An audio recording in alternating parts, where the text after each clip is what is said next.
बहुत समय पहले की बात है। किसी गांव में बाबूलाल नाम का एक पेंटर रहता था।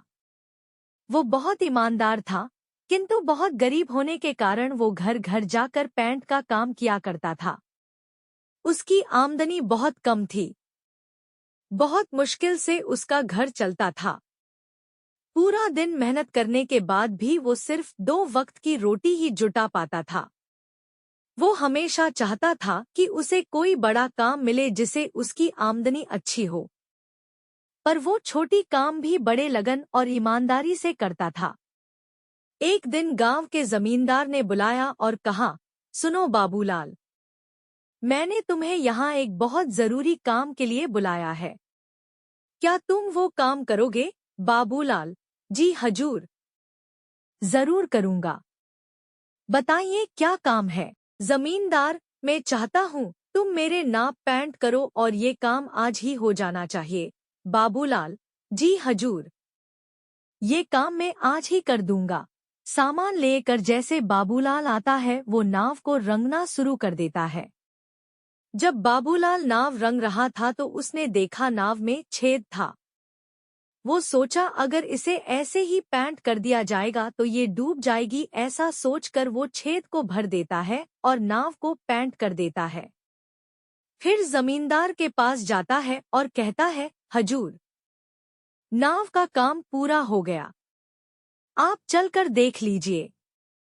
फिर वो दोनों नदी किनारे जाते हैं। नाव को देखकर जमींदार बोलता है, अरे वाह बाबूलाल, तुमने तो बहुत अच्छा काम किया है। ऐसा करो, तुम कल सुबह आकर अपना पैसा ले जाना। उसके बाद वो दोनों अपने अपने घर चले जाते हैं। अगले दिन जमींदार के परिवार उसी नाव में नदी के उस पार घूमने जाते हैं। शाम को जमींदार का नौकर रामू, जो उसकी नाव की देख रेख भी करता था, छुट्टी से वापस आता है और परिवार को घर पर ना देखकर जमींदार से परिवार वाले के बारे में पूछता है। जमींदार उसे सारी बात बताता है। जमींदार बात सुनकर रामू चिंतन में पड़ जाता है। उसे चिंतित देखकर जमींदार पूछता है, क्या हुआ रामू? ये बात सुनकर तुम चिंतित क्यों हो गए?